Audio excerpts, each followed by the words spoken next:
YouTube, what the crap's going on? Heir of Carthage here, and we are back in Total War Warhammer 2, this time with a 2v2, and it is going to be another in the recently started series of Why Did I Lose? And in this case, Raven sent this in and said, hey, what went wrong here?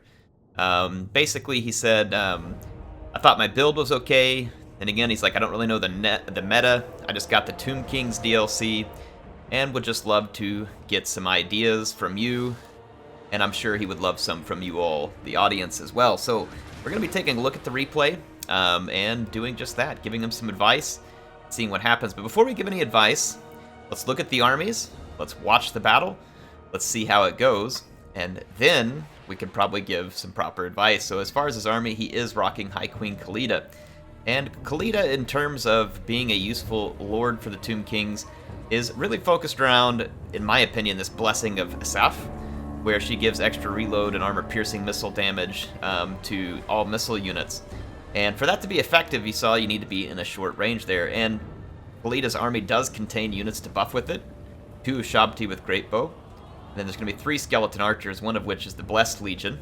So, yeah, I think a good combination there. There's a Lich Priest, Lore of Light, with a net. And then some magic missiles, some other things there with the Lich Priest. Khalida is on foot. Some Skeleton Spearmen for a main line, Nehakara Warriors, at least one of them in the back, and then 1 Tomb Guard, and Nakesh's Scorpion Legion, not Nagash, and Khemrian War Sphinx. He's playing along with the Dark Elves, and Lokir Felhart, no, he isn't the subject of this video per se, but it is a 2v2, and in terms of things that went wrong, flying Lokir Felhart into a Mage of Light with a net would certainly be a thing that went wrong here. By the way, there are 2 Carrion also for the Tomb Kings. Now, as Dark Elf player, again, Lokir Felhart, supported by a 2nd Black Dragon, so a significant investment in dragons, up against a faction who can control air power quite well. So, a risky gambit against the High Elves. Remember, High Elves have the, what do you call it? It's the Vortex spell, Tempest. So they have Tempest, and they have Net, and they have really good armor-piercing archers and bolt throwers. So yeah, and both of those, all 3 of those are present. The only thing that's not here is Tempest, but the Mage of Light, obviously, look at that, already another net. Lokir Felhart's getting absolutely owned, but let's go focus on the Tomb King side. Things are actually quite fine for the Tomb Kings here at the moment. They're using their archery prowess to rip through some Sylvan Guard, using only skeleton spears and archers, so pretty good trade. We're going to get an overcast net here coming in from the Tomb Kings because they do not have anything else here to stop this incoming charge. These Dragon Princes and the Mage were hidden when the battle began, and we're attempting to get back here and get at the Ashabti with Great Bow, but it is not going to happen. I'm going to see here that the Dragon Princes get fairly well shut down. However, a last-second regrowth comes in and keeps some of the Dragon Princes alive, but good play by the Tomb Kings here, keeping them alive. A little bit blobby here right now on the archers. This is something you typically don't want to do because it reduces their fire, and then also makes them very vulnerable if they get charged or hit with some magic or missiles, anything really, so you just never really want to blob those units. It can happen accidentally pretty easy. Speaking of blob, the Dark Elves just blobbed it up and went head-to-head here with the High Elves. The High Elves are stacking in a bunch of Rangers, though we do have the Sisters of Singing Doom and some Sisters of Slaughter, but when you're starting to get hit by fiery turds, and this shot here from Tyrion, his flaming blade there, it's brutal, and the Sisters of Slaughter pay a pretty heavy price for that. This unit otherwise would do very, very well against Rangers, and it's still going to unless something else stops it from it. You can see them starting to rack up kills despite all the damage. Summon Manticore to try and do a little problem, but as far as the Tomb Kings and the Dark Elves are concerned, they have a huge threat over here. It's 4 Sisters of Avalorn. This is a massive spin, and it's a very big gambit by the High Elves to spend that much money, and they need to be punished for it. These units are all pretty close together, but there's just not a lot of units to go punish these Sisters. The Manticore is attempting to do so, but it's all alone and will only be able to do so much. And so, as a result, the Khemrian War Sphinx, since it's up here in the front lines, became the target of affection for the Sisters, and the Khemrian War Sphinx is being routed and netted, though it is still moving around because of its attack animation since it was engaged in melee. which that'll help it a little bit, but not under the control of the player at least. Now, the Dragon Princes are going to get finished off here by the Skeletal Archers, so they are terrifying. Khalida causes terror. She is terrifying. She's especially terrifying if you're late on Valentine's Day, folks. You don't want to even go there. In any case, look at the Dark Elves here, trying to put some pressure on the Sisters, as well they should, but again, they just don't have the right units for this. Their Manticore is berserking, and it's about to fade away. And at this point, the Dark Elves are feeling some pressure, though, to be fair, their Sisters of Slaughter and the Sisters of the Singing Doom cut an absolute swath through the Rangers, that the High Elves. They were absolutely no match for those two anti-infantry Dark Elf units. You see the Scorpion Legion here chasing back the Flamespire Phoenix, who got berserked. So a pretty fortunate situation here. The Mage of Life also gets routed in the attempt to get rid of the Tomb King's archers, so not everything bad news for the Tomb Kings. The loss of the Kimrian War Sphinx is going to hurt a lot. They still got their archers, but big problem here. Sisters of Avalorn still uncontested at the moment. When a unit can do this much damage, and to the credit of the Dark Elf player, a couple of these units are running low on ammunition, and they've been hurt badly. But close isn't always close enough. Look at this Blackguard over here. Very expensive, very important unit. Getting shredded. There are some Dark Shards over here. These are shielded Dark Shards. They really need to be firing at the Sisters of Avalorn. It's a very important target for them, and they should do good damage against them. And since they have shields, unfortunately their numbers not working in their favor, but otherwise they should have done fairly well if they were able to get in range of the Sisters, which is not always easy. And Alethanar not making that easy either, though Alethanar might get caught up in some Sisters of Slaughter here. This is not a place he'll want to be, so he's going to get some support from the Frozen Bird. Let's head back over here and see what's going on. So Tyrion has come with a unit of Dragon Princes, and the first unit of Dragon Princes and the Mage, High Queen Khalida was able to get rid of it, but Tyrion lands some lethal blows here, and the Blessed Legion of Ptah is, or Kath, or however you say that, Kath, is really, really hurting. So they are in big trouble, and there's not a lot of ammo left for them, but it's still a big deal. And the Shabti with Great Bow are getting tied down. They would honestly be one of the better answers to Tyrion here, picking them apart from range. But at this point, Tyrion's up in their face, and the Shabti with Great Bow, you know, decent melee combatants, but definitely don't want to get tied up with Tyrion in melee if you can shoot him at range, because he's one of those characters that is much better killed at range. The Shim's burning gaze here. He's got his eyes on Khalida. That's right, Shim. We all know you got a crush on Khalida, sending your burning gaze her way. So yeah, Khalida taking some damage there. And at this point, it's looking kind of rough for the Tomb Kings, though I do like this. The summon did come up right by the Sisters of Avalorn. Any of these sisters that the Tomb Kings can kill will rob them of their ammunition at this point, and that's actually really important because this one has 8 volleys and the other one's 12. So you definitely want to kill those.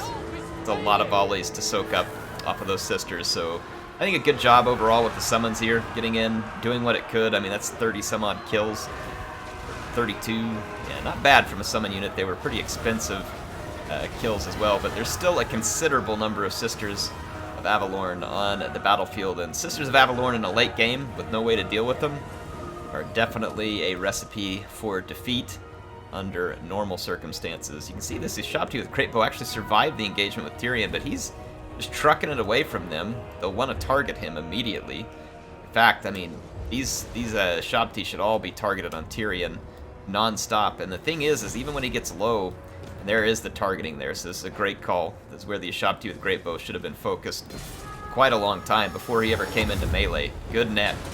Good net.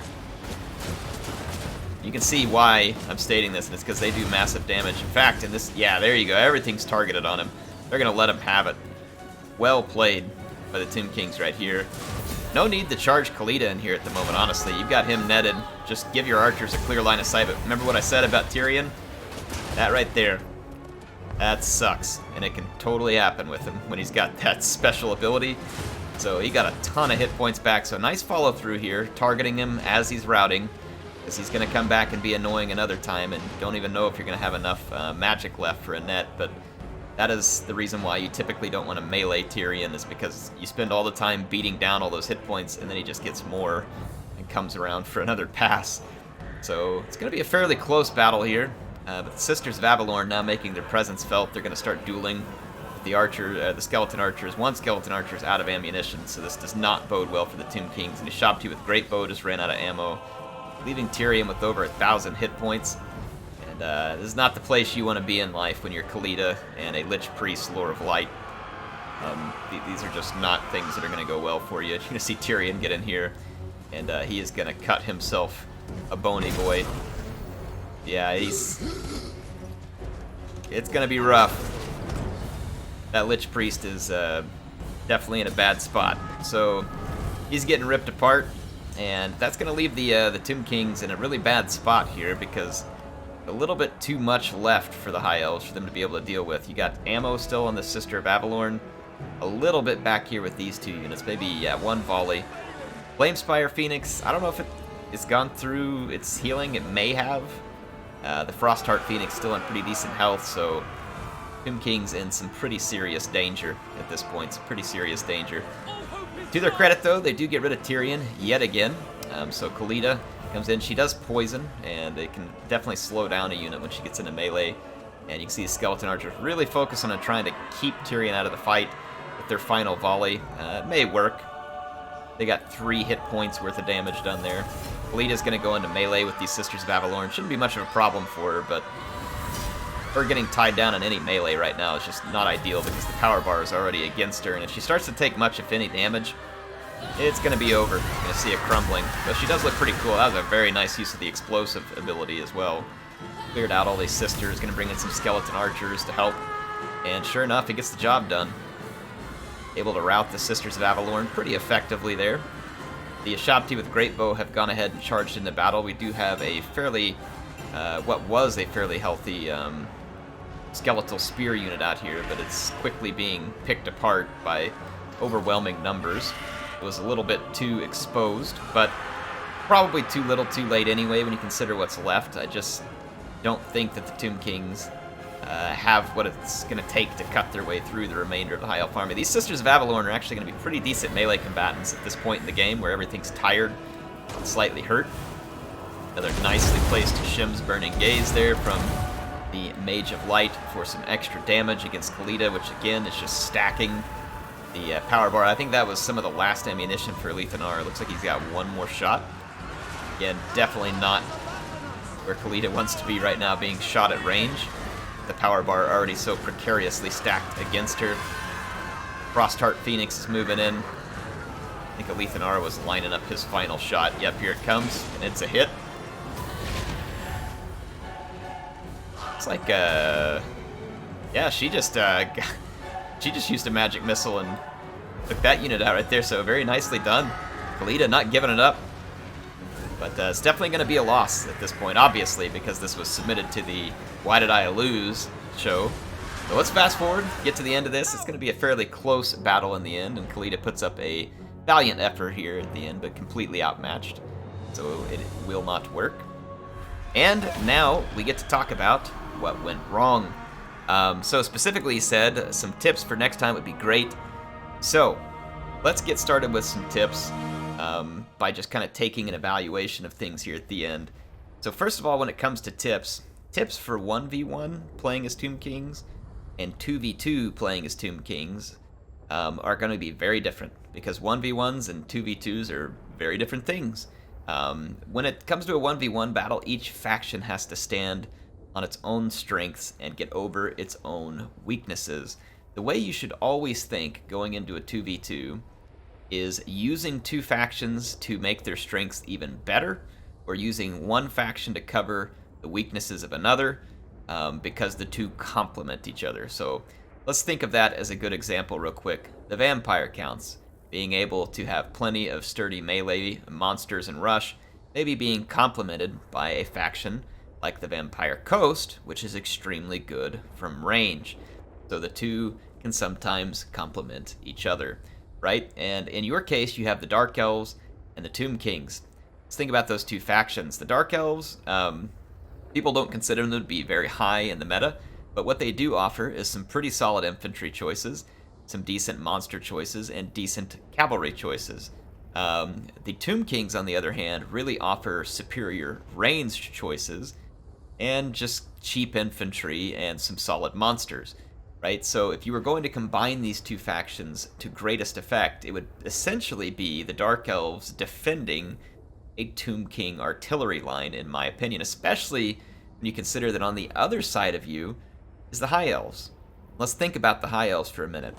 Both players on the opposite team pick the High Elves, which means that they don't have an opportunity to really play the strength of one faction with the strength of another or cover a weakness, blah, blah, you know what I mean? They're both the High Elves, so they're both going to be able to complement each other, but whatever weaknesses the High Elves have, they aren't going away, per se, by the two of them combining the same faction, which is fine. They don't have to, right? But just saying.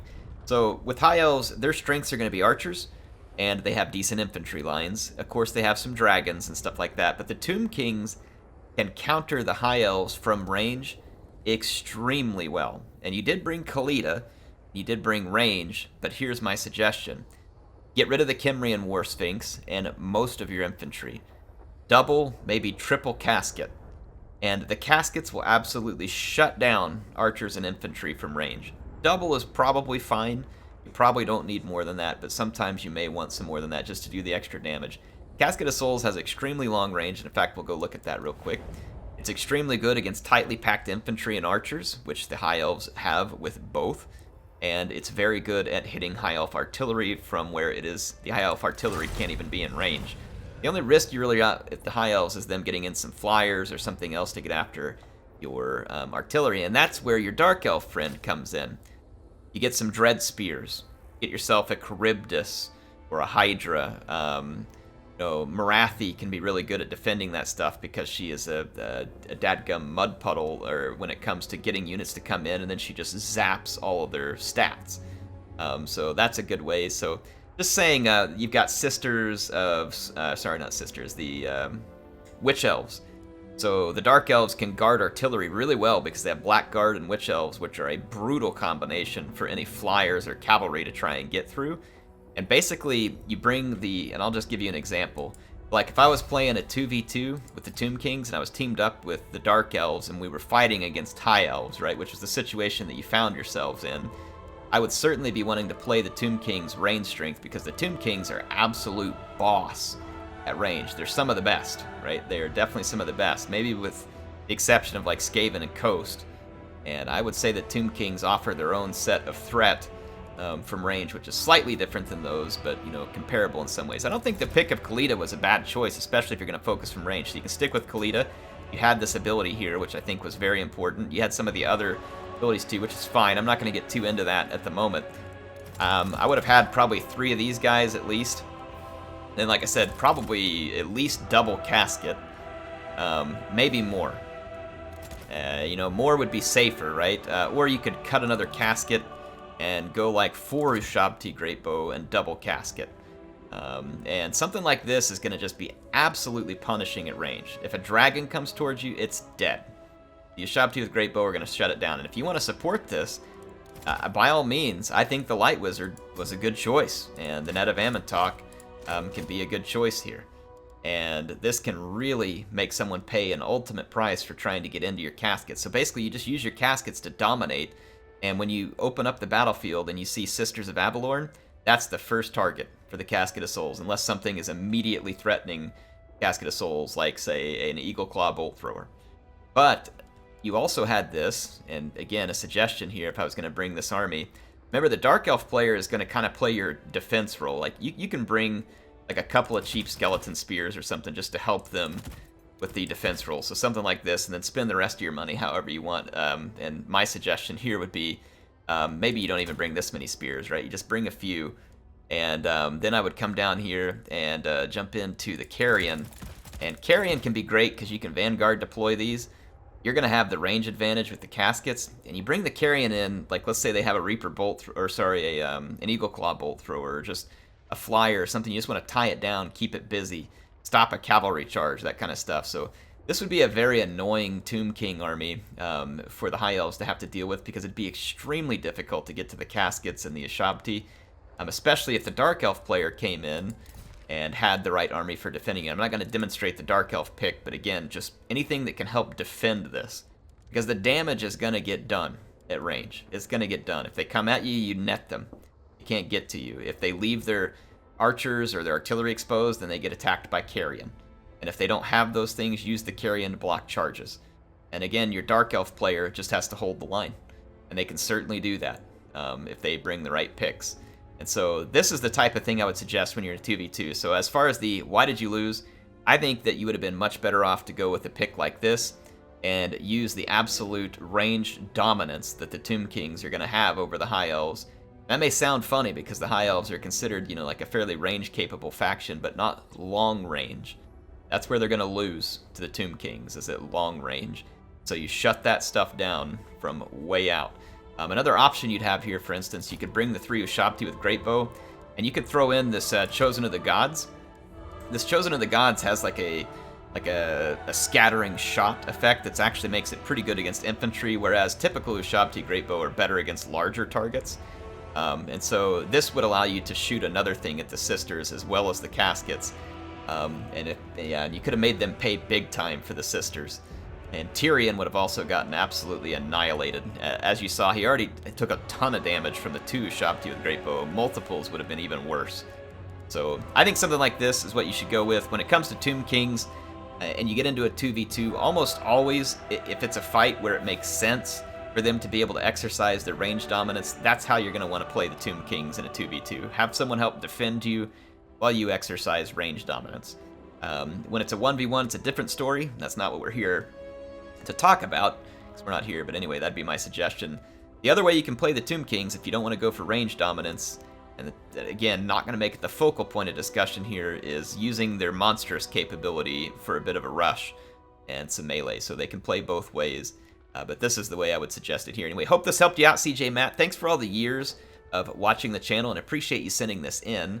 And for all the rest of you who are watching, I hope you also took some time to get down in the comments and give Revan, or CJ Matt was the name that he submitted this to me with, give him some advice. What do you think about the Tomb Kings? What kind of builds are successful for you?